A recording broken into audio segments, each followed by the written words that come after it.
Voice of VSM ఛానల్ను ప్రోత్సహిస్తున్న మిత్రులందరికీ కృతజ్ఞతలు. మీరు మా ఛానల్ ఫస్ట్ టైం చూస్తున్నారా? ఇప్పుడే సబ్స్క్రైబ్ బటన్ ప్రెస్ చేసి పక్కనే ఉన్న బెల్ ఐకాన్ క్లిక్ చేయండి. సిద్ధాంతి గారు అప్లోడ్ చేసే ఏ వీడియో మిస్ అవ్వకుండా చూడవచ్చు. మీరు మా ఛానల్లో ఎలాంటి వీడియోస్ చూడాలనుకుంటున్నారో తెలియజేయండి. గురువు గారు మీ సందేహాలకు సమాధానమిస్తారు. శ్రీ మహాగణాధిపతయే నమః.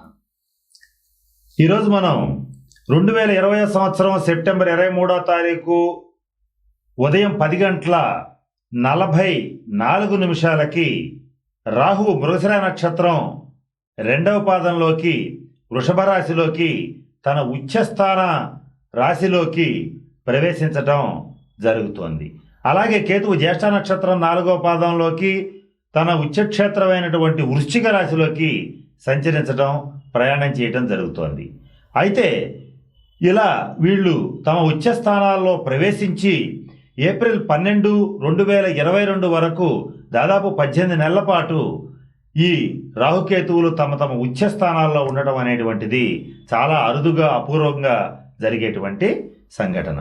అయితే ఈ రాహుకేతువుల యొక్క స్థితి 12 రాశుల మీద ఎటువంటి ప్రభావాన్ని చూపిస్తుంది అని తెలుసుకోవడంలో భాగంగా ముందుగా కర్కాటక రాశి వారికి ఎటువంటి శుభ ఫలితాలను ఇస్తారు, ఎటువంటి అద్భుతమైనటువంటి యోగాలను ఇస్తాడు, అలాగే ఎటువంటి కొద్దిపాటి ఇబ్బందులు కలుగజేస్తాడు అనేటువంటి విషయాన్ని కూడా ఓవరాల్గా ఆలోచించితే కర్కాటక రాశి వాళ్ళకి దాదాపుగా 80-90% ఈ రాహుకేతువులు అత్యద్భుతమైనటువంటి ఫలితాలు ఇస్తారని చెప్పడంలో ఏమాత్రం సందేహం లేదు.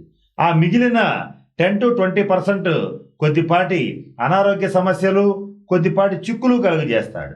ఏ విషయంలో బెనిఫిట్స్ కలుగజేస్తారు, ప్లస్ పాయింట్స్ ఉంటాయి, ఏ విషయంలో మైనస్లు ఉంటాయి అనేటువంటి విషయాల గురించి కూలంకషంగా మీకు నేను తెలియచేస్తాను. ముందుగా కర్కాటక రాశి అనగానే పునరసు నక్షత్రం 4వ పాదం, పుష్యమి నక్షత్రం 1, 2, 3, 4 పాదాలు, ఆశ్లేష నక్షత్రం 1, 2, 3, 4 పాదాల వరకు ఉన్నటువంటి దాన్ని మనం కర్కాటక రాశి కింద పరిగణిస్తాం. ఈ కర్కాటక రాశికి లాభస్థానంలో అంటే 11వ స్థానంలో రాహువు తన ఉచ్చ క్షేత్రంలో సంచరించడం అనేటువంటిది కర్కాటక రాశి వాళ్ళకి ఎన్నో జన్మల పుణ్యం కింద భావించవచ్చు. అంటే పట్టిందల్లా బంగారం అయ్యేటటువంటి పరిస్థితి గోచరిస్తుంది. అయితే మనకి ఇక్కడ సందేహం వస్తుంది, ఒక్క రాహుకేతువులు ఉచ్చస్థితిలో ఉన్నంత మాత్రంతో అంతగా ఆలోచించాలా అనేటువంటి సందేహం అందరికీ వస్తుంది. చాలామంది పండితులు, సిద్ధాంతులు అనుకునేటువంటి విధానం ప్రకారం రాహుకేతువులు ఛాయాగ్రహాలు, వాటికి పెద్దగా ఫలితాలు ఉండవు అని అనుకుంటారు. కానీ అది నిజం కాదు. నేను ఈ రాహువు యొక్క జన్మ వృత్తాంతాన్ని 2-3 ముక్కల్లో మీకు తెలియచేయడానికి ప్రయత్నం చేస్తాను. రాహువు యొక్క శక్తి ఎంత గొప్పగా ఉంటుందో, ఎంత అద్భుతమైన ఫలితాలు ఇస్తాడో మీకు సునాయాసంగా అర్థమవుతుంది. మొట్టమొదట ఈ రాహువు కశ్యప మహర్షికి, సిమికకి రాక్షసాంశలో జన్మించాడు.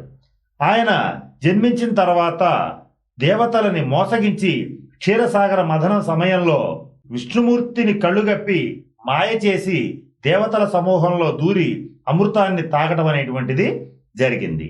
ఇది గమనించినటువంటి సూర్యచంద్రులు ఆ విష్ణుమూర్తికి సైగ చేయటం వల్ల విష్ణుమూర్తి జగన్మోహిని రూపంలో ఉన్నటువంటి విష్ణుమూర్తి తెలుసుకొని సుదర్శన చక్రంతో రాహు యొక్క తలని ఖండించి వేశాడు.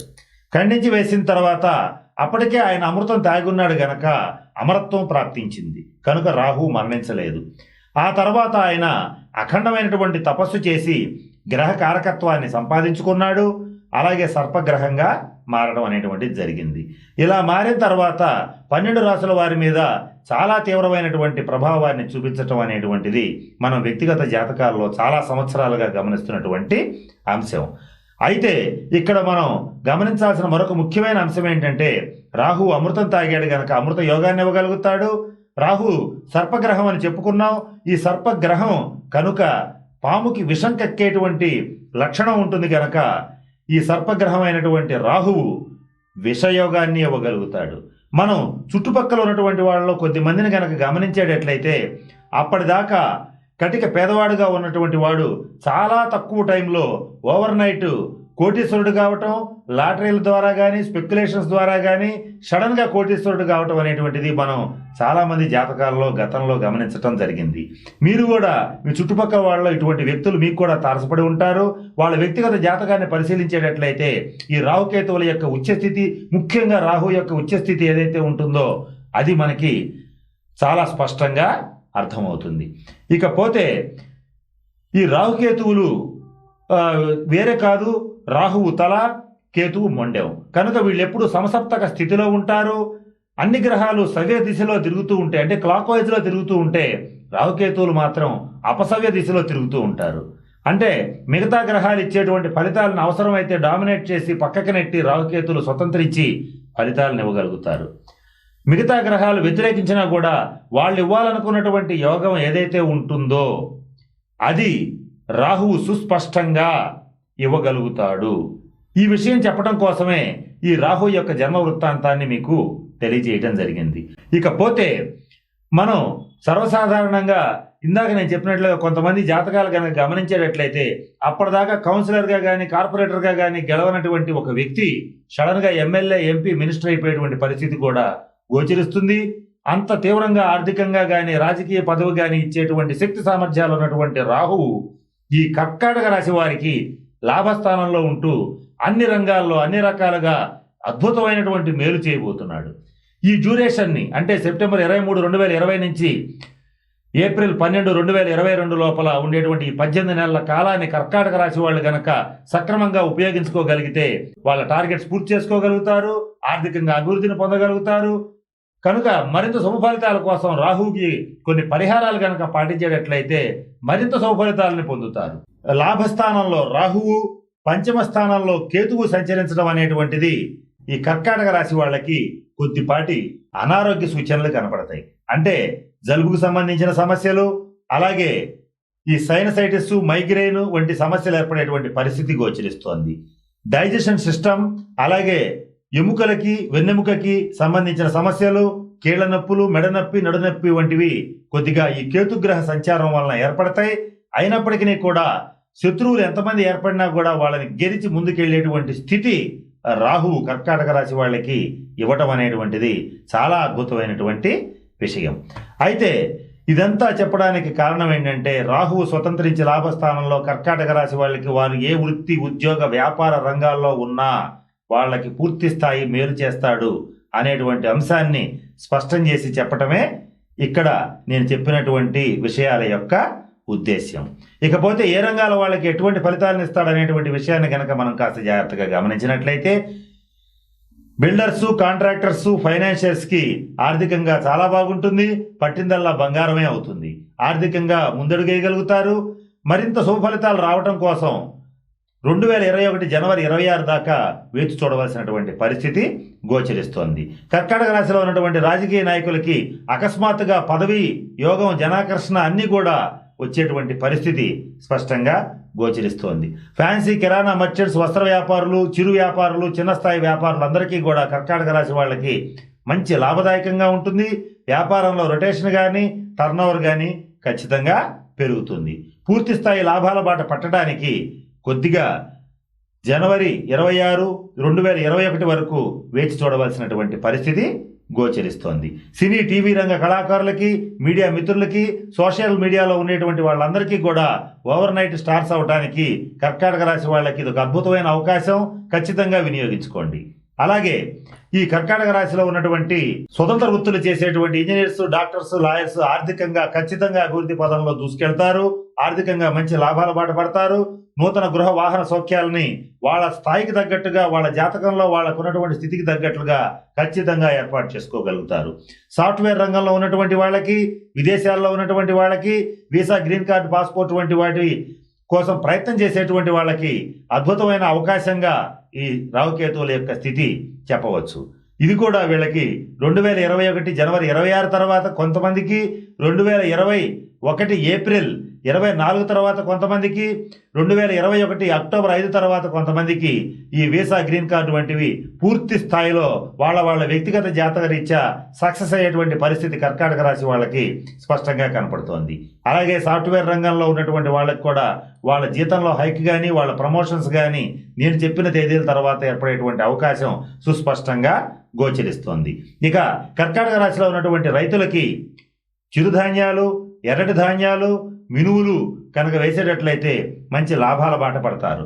కర్కాటక రాశిలో ఉన్నటువంటి విద్యార్థులకి 2021 సంవత్సరం వాళ్ళ విద్యా సంవత్సరాల్లో అద్భుతమైన సంవత్సరంగా గోచరిస్తోంది.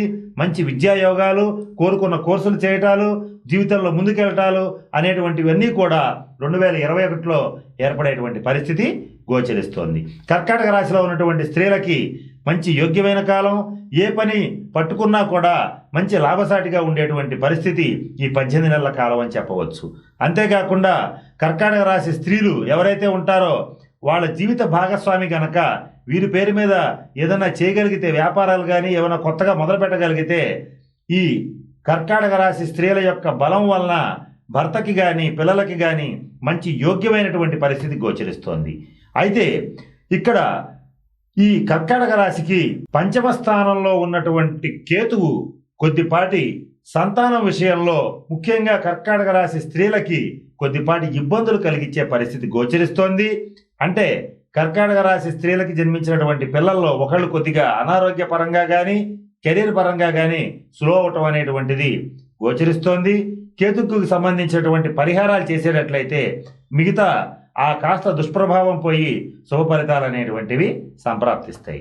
ఇకపోతే ఈ కర్కాటక రాశికి పంచమ స్థానంలో సంచరించేటువంటి కేతువు ముఖ్యంగా వాళ్ళ ఆరోగ్య విషయంలో కొద్దిగా డైజెషన్కి సంబంధించి, అలాగే జ్వరబాధ, అరుగుదలకి సంబంధించిన సమస్యలు, శ్వాస సంబంధమైన సమస్యలు, dust allergies, skin allergies, food allergies వంటి సమస్యలకి గురి చేసేటువంటి పరిస్థితి గోచరిస్తోంది. అయితే మాతామహ స్థానంలో ముఖ్యంగా ఈ కేతుగ్రహ ప్రభావం వల్ల తల్లి తరఫు వారికి కానీ, తల్లి వంటి వారికి కానీ కించిత్ అనారోగ్య సూచనలు అనేటువంటివి గోచరిస్తున్నాయి. అయితే ఇది ఎవరికి ఈ నెగిటివ్స్ అప్లై అవుతాయంటే ఎవరైతే వాళ్ళకి రాహుకేతువులు యోగించరో వాళ్ళకి మాత్రమే చెడ్డ ఫలితాలు ఉంటాయి. అయితే ఎవరికి యోగించరు అనేటువంటిది ఎలా తెలుసుకోవాలంటే నేను కొన్ని లక్షణాలు చెప్తాను. ఆ లక్షణాలు కనుక మీలో ఉండేటట్లయితే మీకు రాహుకేతువులు సరైన స్థితిలో లేనట్లు లెక్క. కనుక ఆ లక్షణాలు ఉండేటట్టయితే వాటిని తక్షణం వదిలిపెట్టండి. రాహుకేతువుల యొక్క సంపూర్ణ శుభ ఫలితాలని పొందండి. వాటిల్లో ముఖ్యంగా మొట్టమొదటిది తరచుగా గోళ్లు కొరకటం, అలాగే మిట్ట మధ్యాహ్నం స్నానం చేయటం, అలాగే మరొక ముఖ్యమైన లక్షణం ఏంటంటే భోజనం చేసిన తర్వాత స్నానం చేయటం, అలాగే మరొక ముఖ్యమైన లక్షణం ఏంటంటే ఇటువంటి పరిస్థితుల్లోనూ కొంతమంది అన్నదానం చేయడానికి ఇష్టపడరు. అటువంటి లక్షణం ఏదైనా ఉంటే తక్షణం వదులుకోండి. అన్నదానం చేయటం అనేటువంటిది అలవాటు చేసుకోండి.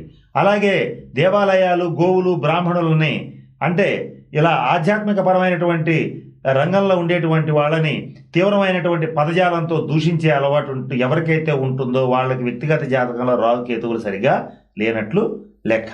కనుక అటువంటి లక్షణాలు ఏమన్నా ఉండేటట్లయితే దేవతా నింద అనేటువంటిది మహాపాపం గనక ఆ దేవతా నింద చేసే అలవాటు ఉన్న వాళ్ళు తక్షణం మానివేయటం అనేటువంటిది ముఖ్యంగా చెప్పదగినటువంటి సూచన. కర్కాటక రాశి స్త్రీలకి సహజంగానే కుటుంబం పట్ల ఆపేక్షలు ఉంటాయి.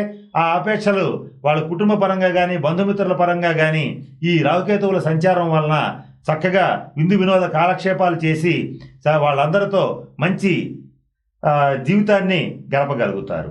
ఇకపోతే కోర్టు కేసులు, మధ్యవర్తి పరిష్కారాలు ఈ డ్యూరేషన్లో కర్కాటక రాశి వాళ్ళకి పూర్తి స్థాయి పాజిటివ్గా అనుకూలంగా వచ్చేటువంటి పరిస్థితి గోచరిస్తోంది. జీవిత భాగస్వామితో గతంలో ఏర్పడినటువంటి విభేదాలు తొలగిపోతాయి, ఆర్థిక సమస్యలు తీరిపోతాయి, అప్పులని పూర్తి స్థాయిలో తీర్చుకోగలుగుతారు. అయితే అప్పుల్ని పూర్తిగా తీర్చుకోవడానికి కర్కాటక రాశి వాళ్ళకి 2021 అక్టోబర్ 5 దాకా వేచి చూడవలసినటువంటి పరిస్థితి గోచరిస్తోంది. అవివాహితులకి ఈ డ్యూరేషన్లో ఖచ్చితంగా వివాహం జరుగుతుంది. వివాహ యోగ్యమైన కాలం. సంతానం కోరుకునేటువంటి వాళ్ళకి సంతాన ప్రాప్తి కూడా కలిగేటువంటి దశగా ఈ కేతువు ఏర్పడటం అనేటువంటిది జరుగుతుంది. కానీ సంతానపరమైనటువంటి చిక్కులుంటాయి. అంటే కొంచెం శ్రమ జరుగుతుంది, కొంత ఇబ్బంది కలుగుతుంది, కానీ ఫలితం అనేటువంటిది తప్పకుండా ఉండేటువంటి పరిస్థితి కర్కాటక రాశి వాళ్ళకి గోచరిస్తోంది. అలాగే ఓవరాల్గా గనక ఆలోచించినట్లయితే కర్కాటక రాశి వాళ్ళకి ఎక్కువ శాతం శుభ ఫలితాలు ఉన్నాయి. 80 to 90% శుభ ఫలితాలు ఉన్నాయి గనక ఈ రాహుకేతువులకు సంబంధించిన పరిహారాలు గనక చేసుకునేటట్లయితే మరింత శుభ ఫలితాలు పొందుతారు. వాటిల్లో మొదటిగా రాహుకాల దీపారాధన చేయండి. ప్రతిరోజు చేసినా పర్వాలేదు, లేదంటే ప్రతి మంగళవారం లేదా ప్రతి శనివారం రాహుకాల దీపారాధన చేసేటట్లయితే రాహుకేతువుల యొక్క శుభ ఫలితాలని పొందుతారు. సర్పక్షేత్రాలైనటువంటి మోపిదేవి, కాళహస్తి, నాగర్కోయిల్ వంటి సర్పక్షేత్రాలని సందర్శించండి. లేదా మీ దగ్గరలో ఉన్నటువంటి సుబ్రహ్మణ్యేశ్వర స్వామి దేవాలయంలో 7 మంగళవారాల పాటు సుబ్రహ్మణ్యేశ్వర స్వామికి పాలతో అభిషేకం జరిపించండి. అలాగే మరొక ముఖ్యమైన రెమెడీ ఏంటంటే 5 బుధవారాల పాటు గణపతికి గరికతో గనక పూజ చేయించేటట్లయితే కేతువు ఇచ్చేటువంటి కొద్ది చెడ్డ ఫలితాలని కూడా దూరం చేయవచ్చు.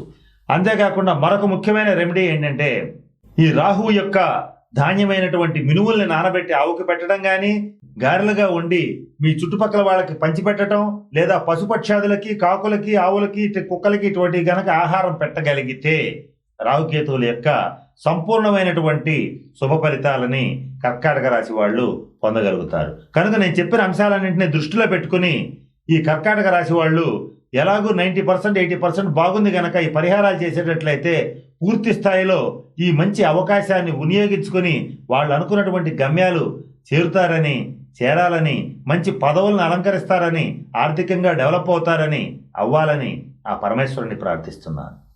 స్వస్తి. ఈ వీడియో కానీ మీకు నచ్చినట్లయితే లైక్, కామెంట్, షేర్ చేయండి. మరిన్ని అప్డేట్స్ కోసం సబ్స్క్రైబ్ చేయండి.